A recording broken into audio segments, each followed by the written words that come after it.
This 64-year-old with the magic of thinking big has sold over 6 million copies, and I didn't have finished reading chapter 1 to see why. The author, David Schwartz, did a real in-depth work in this book, and the main point of the book is you must feel important to succeed. So here are 4 practical things you need to know. Number 1, believe you can succeed and you will. So here's a question for you. What is success? What is your definition of success? Does it mean prosperity, like a fine home, exotic vacations, new clothes and shoes, financial security? Or does it mean winning admiration, being an influencer? Or still, does it mean freedom from worries, fears, and failures? Or all of the above?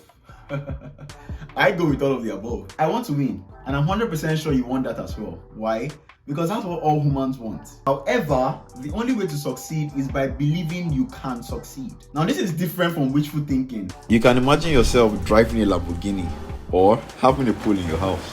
When you open your eyes, you're still in that spot. Wishful thinking never got anyone even a pen. Belief, on the other hand, is the I can do attitude. Not the, okay, I'll give it a try, but I don't think it will work kind of attitude. Belief says, I will pass my exams, I will get my degree, I will get married, I will drive a Tesla. I love Teslas, by the way. It's this mindset that gets you results.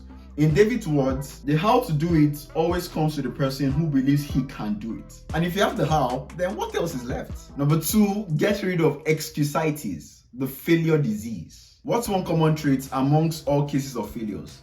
They can give you several reasons why. Those excuses is the disease that Dr. David calls Excusitis. On the other hand, he said a very shocking thing about successful people. Study the lives of successful people and you will discover this. All the excuses made by the mediocre fellow could be, but aren't made by the successful person. That's so good. Could be, but aren't made by the successful person. Theodore Roosevelt could have used his crippled leg as an excuse for not being president. Emmanuel Macron could have said he's too young to lead France, but they didn't.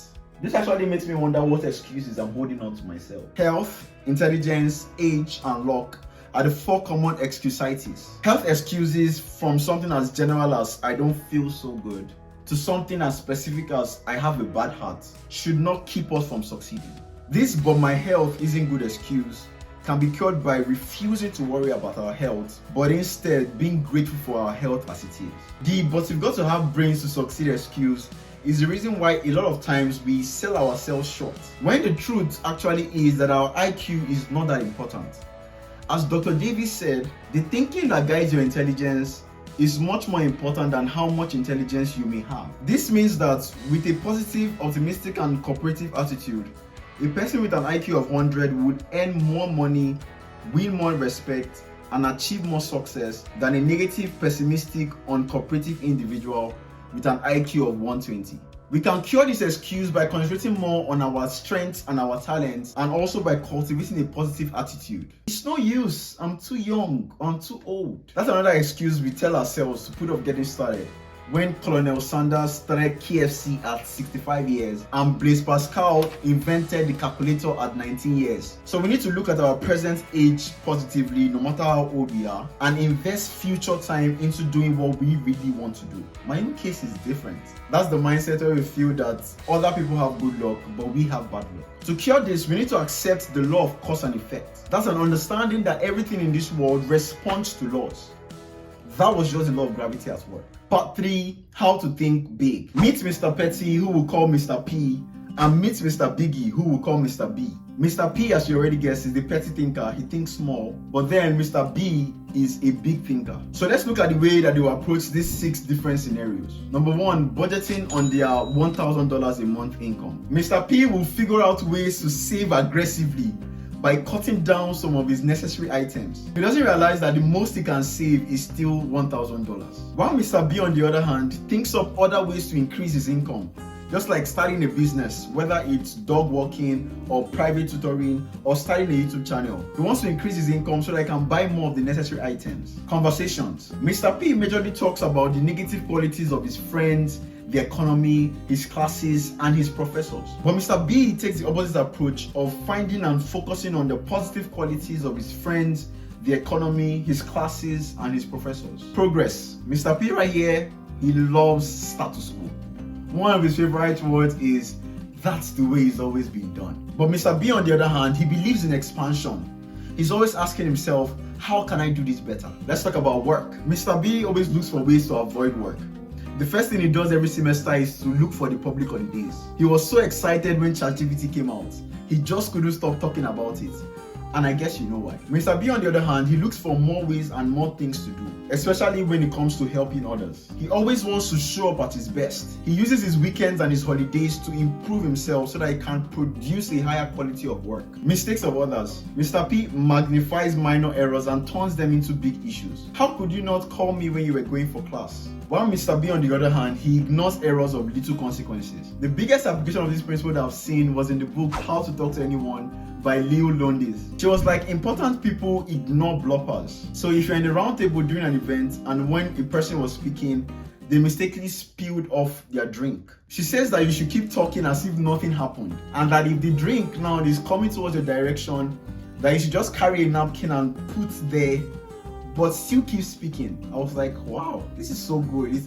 It feels so professional. Finally, let's talk about their goals. Mr. P sets low goals and focuses majorly on the short term.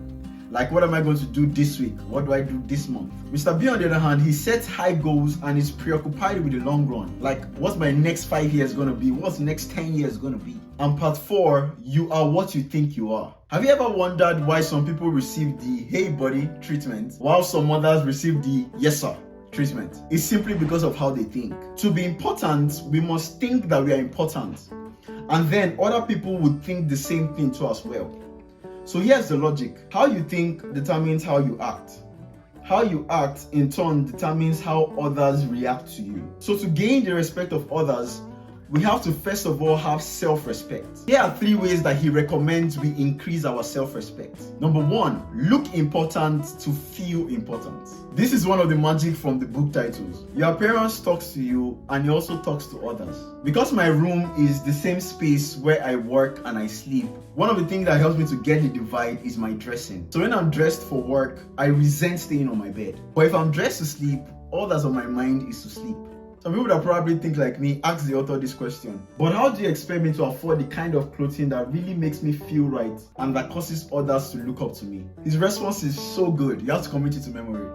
He says, pay twice as much and buy half as many. The second way to earn self-respect is think your work is important. They asked 3 different bricklayers the same question: what are you doing? The first one said laying bricks. The second one said making $9.3 an hour. While the third said me, why?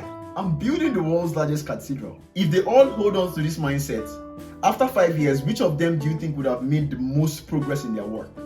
The third one, right? So to achieve success, David said that we have to think, I am important. I do have what it takes. I'm a first-class performer. My work is important. Think this way and you are headed straight to success. The third way to gain self-respect is to think like important people think. So one of the things he recommends is that in all life situations, ask yourself this question: is this the way an important person will handle this? And these questions applies to issues that might be bothering you, your appearance, what you read, how you speak, your conversations, your jokes, and even your job. Alright, you're important, so don't forget that.